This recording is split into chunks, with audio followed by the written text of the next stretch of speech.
Ketemu lagi dengan saya Tri Wahyudi. Hari ini masih dengan sesi yang sama. Saya ingin mencoba merangkum dari beberapa persoalan yang ada di Nirmana. Gitu. Jadi misalkan saya rangkum dari beberapa jurnal yang saya ambil, yang saya pikir itu cukup menarik mengenai bagaimana Nirmana ini ternyata juga bisa menjadi salah satu hal yang sangat penting dalam mata kuliah, misalkan dalam pendidikan seni rupa, gitu ya. Misalkan saya pikir juga harus bisa mengerti dengan betul-betul bahwa kurikulum seni rupa kita masih menggunakan teori-teori yang ada di barat mengenai apa yang namanya seni rupa, seperti itu. Makanya secara tidak langsung literatur buku yang akan kita jadikan referensi untuk belajar juga kita masih mengcopy dari mereka, gitu ya. Tapi pada prinsipnya adalah setiap pengajar pun atau siapapun juga bisa mengembangkan sendiri asalkan dia memahami betul apa itu yang namanya Nirmana, gitu ya. Nah, saya misalkan bacakan terkait dengan apa yang namanya kurikulum dalam pendidikan dasar dan desain perguruan tinggi di Indonesia yang terkait dengan mata kuliah Nirmana, gitu ya.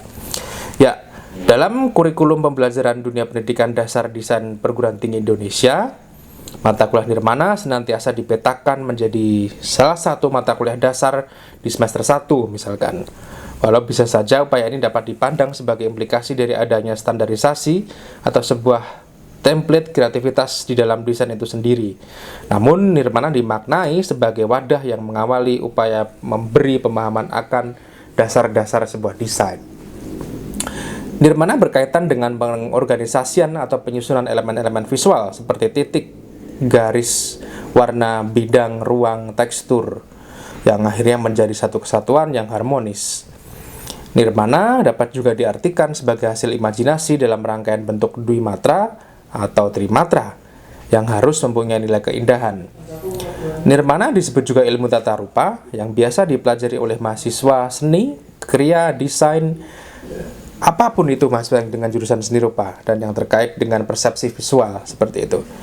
Karena Nirmana pada dasarnya mempelajari mengenai elemen-elemen seni rupa yang meliputi elemen dasar utama, yakni titik, garis, bidang, ruang, warna, dan juga tekstur, misalkan seperti itu. Adapun misalkan titik adalah bentuk terkecil yang hampir tanpa dimensi, gitu ya. Titik yang paling umum berbentuk bundaran sederhana, mampat, tak bersudut, dan tanpa arah. Sedangkan garis adalah suatu hasil goresan nyata dan secara imajiner merupakan batas suatu benda, ruang, rangkaian massa, dan warna. Elemen dasar yang utama yang ketiga adalah bidang. Dapat dipahami sebagai suatu bentuk pipih tanpa ketebalan, mempunyai dimensi panjang, lebar, dan luas, mempunyai kedudukan, arah, dan dibatasi oleh garis. Elemen dasar utama yang terakhir adalah bentuk atau volume, yakni suatu bentuk bidang yang mempunyai dimensi ketebalan dan kedalaman, gitu ya. Nirmana tidak berorientasi pada fungsi, tetapi lebih kepada persepsi, yaitu bagaimana penyusunan elemen-elemen visual lebih sebagai ekspresi atas keindahan, bukan dorongan fungsional. Saya ulang, bukan dorongan fungsional untuk membuat karya Nirmana, gitu ya. Secara naluriah, manusia akan bisa merasakan keteraturan dari pola-pola visual yang sebenarnya acak dalam suatu komposisi. Misalnya ketika sedang mengamati awan, seringkali kita merasa mirip dengan bentuk-bentuk tertentu, misalkan. Hal ini secara teoritis dapat dijelaskan dengan menggunakan prinsip-prinsip Gestalt, misalkan, melalui pendekatan kognitif, gitu ya. Teori Gestalt menguraikan persepsi terhadap objek sebagai struktur, misalkan. Juga misalkan sementara dengan menggunakan kognitif lebih melihat persepsi sebagai operasi mental. Nah, mata kuliah Nirmana merupakan mata kuliah wajib bagi mahasiswa seni dan desain. Meskipun diterima secara umum sebagai bentuk pembelajaran dasar seni rupa, pada pelaksanaannya terjadi penyesuaian-penyesuaian dengan semakin beragamnya subdisiplin desain dan seni. Salah satunya misalkan ada yang namanya animasi, desain komunikasi visual, desain interior, dan lain sebagainya, gitu ya.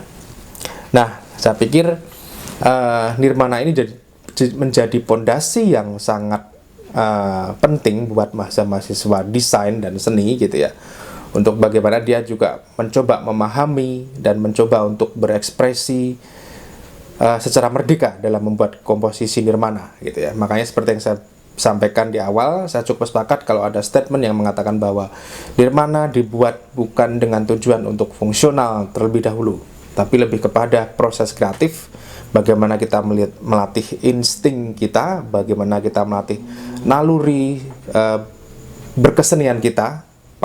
Yang paling penting adalah terkait dengan seni visual gitu ya, sehingga akhirnya nirmana ini menjadi pembelajaran yang sangat mendasar dan sangat penting. Bahkan nirmana ini kalau misalkan ingin dipelajari secara lebih mendalam, saya pikir akan menjadi sesuatu yang sangat menarik gitu ya. Nah, makanya selamat belajar buat teman-teman semuanya terkait dengan nirmana. Kembangkan lagi dengan apa yang sesuai dengan pengalaman Anda gitu ya, kolaborasikan sesuai dengan pengalaman Anda setelah Anda selesai mengikuti perkuliahan ini, atau setelah Anda membaca statement-statement video dari saya gitu ya. Saya pikir akan ada banyak kekurangan yang terkait dengan saya sampaikan. Maka dari itu Anda bisa belajar dengan menggunakan berbagai macam sumber referensi dan literatur. Apalagi dalam sesi online seperti ini, saya pikir akan ada banyak kekurangan yang tidak mungkin akan bisa kita segera benahi karena kita tidak bertemu secara langsung seperti itu. Makanya saya selalu bilang kalau misalkan kuliah di praktek secara langsung itu memang dapat menjadi program atau sistem yang sangat maksimal, karena pengajar juga sekaligus mengawasi mahasiswanya. Mahasiswa juga bisa secara langsung aktif bertanya apabila dia tidak memahami mengenai kuliah praktik yang dia kerjakan gitu ya. Nirmana adalah mata kuliah praktik. Saya harapkan Anda juga harus terus bergerak dan juga mencoba menginisiasi diri sendiri ketika kondisi kita belum stabil seperti pada saat ini. Ya, terima kasih atas perhatiannya. Kita akan ketemu lagi pada sesi-sesi dan diskusi-diskusi seni selanjutnya. Ya, terima kasih dan salam.